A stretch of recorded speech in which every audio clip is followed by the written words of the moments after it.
بسم اللہ الرحمن الرحیم۔ معزز سامعین، اللہ رب العالمین کے احسان عظیم ہے کہ آج 1350 پاروں کی تلاوت مکمل ہو رہی ہے۔ یہ اللہ رب العالمین کا ہم پر احسان عظیم ہے۔ تلاوت جہاں سے شروع کی گئی وہاں پر نفس کا ذکر کیا گیا، یعنی کہ یوں سمجھ لیں کہ انسانی جو ہمارا نظام و سسٹم ہے، یہاں پر نفس جو ہے اس کی بڑی اہمیت ہے۔ اور نفس کی 3 قسمیں ہیں، یہ آپ ذہن میں رکھیں۔ ایک نفس امارہ ہے، ایک نفس لوامہ ہے، اور ایک نفس مطمئنہ ہے۔ ان تینوں کا ذکر قرآن مجید قرآن رشید میں سٹیپ بائی سٹیپ کیا ہے۔ تو یہاں پہ ہم نے 13واں سپارہ جہاں سے شروع کیا ہے، اللہ رب العالمین نے فرمایا کہ وما ابرئ النفس ان النفس لامارۃ بالسوء، کہ یہ جو نفس امارہ ہے یہ ہمیشہ آپ کو برائی کی طرف راغب کرتا ہے۔ ہمیشہ نفس امارہ کا یہ کام ہے کہ آپ کو نیکی کی طرف آنے نہیں دے گا۔ نیکی کیا ہے؟ دعوت الی اللہ، یہ نیکی ہے۔ دعوت الی الرسول، یہ نیکی ہے۔ مسجد کی طرف آنا، یہ نیکی ہے۔ مسجد میں بیٹھنا، یہ نیکی ہے۔ کسی کے ساتھ احسان کرنا، یہ نیکی ہے۔ راستے سے گزرتے ہوئے کوئی پتھر ہے اس کو ہٹا دینا، کوئی چھلکا ہٹا دینا، یہ ساری نیکیاں ہیں۔ مگر نفس ہمارا وما ابرئ النفس، یہ آپ کو وانتا ہے برائی کے کاموں میں۔ اور جب آپ کا نفس برائی کے کاموں میں مرغوب ہو جاتا ہے اور یہ نفس اور جو ہے یہ تو یعنی کہ تر و تازہ ہو جاتا ہے، تو اس لیے قرآن مجید قرآن رشید نے اس کی مذمت کی کہ وما ابرئ النفس ان النفس لامارۃ بالسوء، ہمیشہ نفس ہمارا آپ کو برائیوں کی طرف راغب کرتا ہے۔ لہذا باب ذی وقار ہم نے اپنی اصلاحات کا وہ کام ہم سے کرواتا ہے جو اللہ اور اس کے رسول صلی اللہ تعالی علیہ وآلہ وسلم نے منع فرمایا۔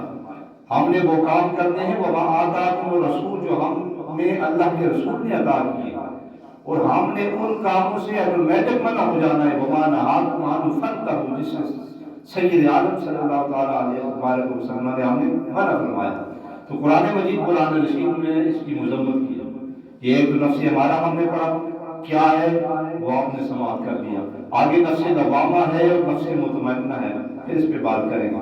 پھر اگلی بات قرآن مجید قرآن رشید میں دعا کا ذکر کیا گیا۔ ان ربی لسمیع الدعاء، دعا وہ چیز ہے کہ جس کے بارے میں سید الانبیاء کریم علیہ السلام نے فرمایا الدعاء هو العبادہ۔ جیسے ہم نماز پڑھتے ہیں نا، یہ عبادت ہے۔ ایسی روزہ رکھا ہے، یہ عبادت ہے۔ قرآن پڑھ لی، یہ عبادت ہے۔ پھر ایسی حضرت علیہ السلام نے فرمایا الدعاء مخ العبادہ، دعا تمام عبادتوں کا مغز ہے۔ جیسے کہ ہمارا جسم ہے، سارے اعضاء ہے، مگر سوچ اور سمجھ کے لیے اللہ نے ہمارے ہاں سر دیا، اور سر میں وہ مغز عطا کیا، اور اس میں وہ پورے کے پوری میموری ہے، یاداشت ہے، ہمیں چیزیں یاد رہتی ہیں۔ بچپن سے لے کر کے آخری عمر تک کے تمام احوال ہمیں یاد ہوتے ہیں۔ بچپن ہمارا کیسا گزرا، پھر اس کے بعد ہمارا لڑکپن کیسا گزرا، جوانی کیسے گزری، بڑھاپا کیسے گزرا، اب کس سطح پر، یہ سارے کا ساری میموری ہمیں فرمایا کہ الدعاء مخ العبادہ، دعا ساری عبادات کا معنی ہے۔ مگر افسوسناک امر یہ ہے کہ آج یہ دعا بھی ہم سے چھین دی گئی۔ بہت سارے احباب آج جوڑ کیا سلام کہنا جاتا ہے، امام صاحب السلام علیکم ورحمۃ اللہ کہتے ہیں، دوسرا السلام علیکم ورحمۃ اللہ کہتے ہیں، آدھی مسجد خالی ہوتی ہے۔ ایسا ہوتا ہے یا نہیں ہوتا ہے؟ کیوں یہ ایسا ہو رہا ہے؟ یہ نفس ہمارا ہمیں ابھارتا ہے، یہ نفس ہمارا جس کا ذکر پہلے کر چکا ہوں، اس کی یہ کوشش ہے اس کا وقت زیادہ عبادات میں نہ گزرے۔ جو ہم مسجد میں آتے ہیں گھبراہٹ محسوس ہو جاتی ہے، جو اللہ کے گھر میں آتے ہیں گھبرانا شروع ہو جاتے ہیں۔ ارے نادان ہمارا گزرتا ہے بڑے گراؤنڈ کے اندر، مارکیٹوں کے اندر، دکانوں کے اندر، بازاروں کے اندر، اس سے 1000 درجے یہاں پہ ایک ایک لمحہ جو ہمارا گزر رہا ہے کئی لمحے میں۔ لہذا فرمایا کہ الدعاء هو العبادہ، الدعاء مخ العبادہ۔ پھر آگے فرمایا رب اجعلنی مقیم الصلاۃ ومن ذریتی ربنا وتقبل دعاء ربنا اغفر لی ولوالدی وللمؤمنین یوم یقوم لہذا دعا کا پہلو ہر جگہ پر ہے. قرآن پڑھتے ہیں، تلاوت قرآن کے بعد بھی دعا کریں، نماز فرض پڑھی اس کے بعد بھی دعا کریں، نماز اوابین پڑھ لی تب بھی کریں. دعا کی کہیں مذمت یا ممانعت. اسی طریقے پر فرمایا اذا صلیتم الی المیت فاخلصوا له الدعاء. سرکار دو جہان علیہ الصلوۃ والسلام نے فرمایا کہ جب تم نماز جنازہ پڑھ چکو، صلیتم یہ ماضی ہے، ماضی میں جو کام کر چکے ہو، الی المیت جو جنازہ تم پڑھ چکے ہو، فاخلصوا له الدعاء صیغہ امر کے ساتھ اللہ کے نبی صلی اللہ تعالیٰ علیہ وسلم کی زبان آئے مبارک سے یہ نکلے ہوئے جملے ہیں کہ دعا کرو. مگر ہم نے کیا کرنا ہے جی؟ نماز جنازہ پڑھا اس کے بعد بھی کئی لوگ دعا نہیں کرتے. لہذا کوشش کریں کہ دعا آپ کے ہاتھ سے جانے نہ پائے. نماز جنازہ ہو، فرض نماز ہو، تلاوت کلام ہو، جہاں جہاں پر ہو. فرمایا کہ بہت سارے ایسے مقامات ہیں جہاں بھی آپ کی دعا قبول ہوتی ہے. مثلا دوران خطبہ جب خطیب خطبہ دیتا ہے، ایک خطبے کے لیے بیٹھا، اب اس بیٹھنے کے درمیان میں اگر کوئی دعا کرتا ہے مقبول ہو جاتی ہے، یعنی کہ اللہ کے ہاں قبول ہو جاتی ہے. بارش کے وقت جب بارش برس رہی ہو، کوئی شخص دعا مانگے تب بھی دعا قبول ہو جاتی ہے. لہٰذا یہ وہ مقامات ہیں جہاں پہ ہم نے دعا مانگنی ہے. اللہ فرماتا ہے کوئی مجھ سے مانگنے والا میں اسے عطا نہ کروں، ہے مجھ سے مانگنے والا میں اس کو دوں. ہم اس کے دربار سے مانگنے کا طریقہ ہی نہیں آتا، ہمارا دھیان اس طرف جاتا ہی نہیں. ہم نے کبھی دعا مخلصانہ انداز میں مانگی نہیں، کبھی اس کی طرف دھیان لگا کر. اللہ فرماتا ہے لا تقنطوا من رحمت اللہ ان اللہ یغفر الذنوب جميعا.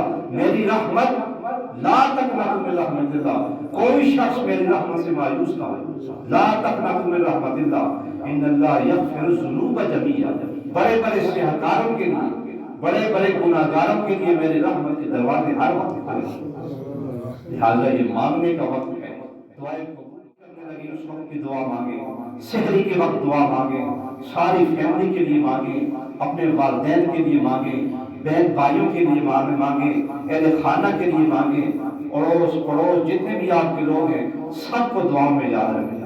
کیونکہ جب انسان دنیا فانی سے چلا جاتا ہے تو جو لوگ ہمارے رشتہ دار ہیں جو چلے جاتے ہیں وہ فقط ہماری دعاؤں کے منتظر رہتے ہیں. کون کون ہمارے لیے دعاؤں کے تحفے بھیجتا ہے، کون کون ہمارے لیے دعا کرتا ہے. فرمایا کہ جب انسان دنیا فانی سے چلا جاتا ہے انقطع ان کے سارے اعمال محمول کرتے ہو جاتے ہیں، مگر وہ تین چیزیں اس کو کام آتی ہیں. ثلاثۃ حدیث میں الفاظ آتے ہیں، اس میں سے ایک دعا یہ ہے کہ ولد صالح یدعو لہ، وہ اولاد صالح جو اس کے لیے دعا مانگتی ہے.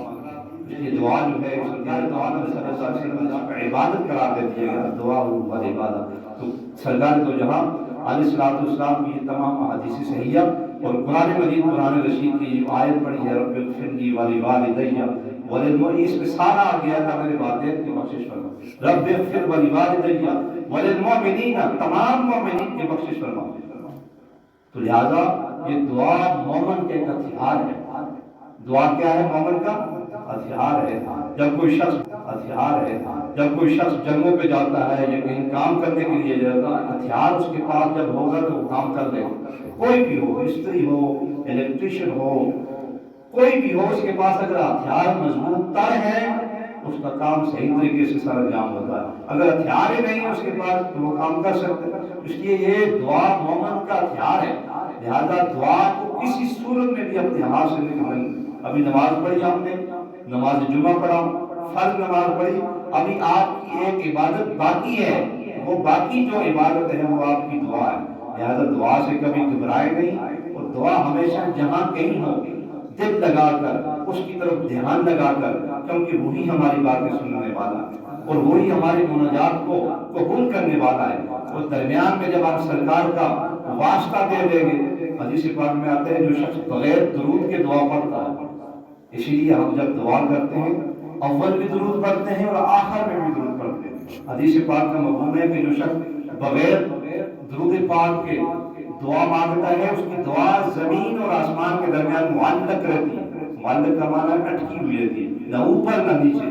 لہذا جب بھی دعا مانگے لازماً سرکار دو جہاں علیہ السلام کی وسیلہ جلیلہ کے ساتھ لازمی دعا مانگے گا کہ اللہ ہماری مناجات کو، ہماری دعاؤں کو سرکار دو جہاں علیہ الصلوۃ والسلام کی وسیلہ جدیدہ سے شرف قبولیت عطا فرما۔ جب رب کے ہاں مصطفیٰ کا وسیلہ دیا جاتا ہے، اللہ فرماتا ہے یہ میرے محبوب ہیں، عرش بری پر میں نے اپنے نام کے ساتھ نام لکھا ہے، کسی صورت میں بھی وہ دعائیں ریجیکٹ نہیں ہوتی جن دعاؤں میں ذکر مصطفیٰ ہوتا ہے۔ دعا ہے کہ اللہ رب العالمین ہمیں ان معروضات پر عمل پیرا ہونے کی توفیق عطا فرمائے۔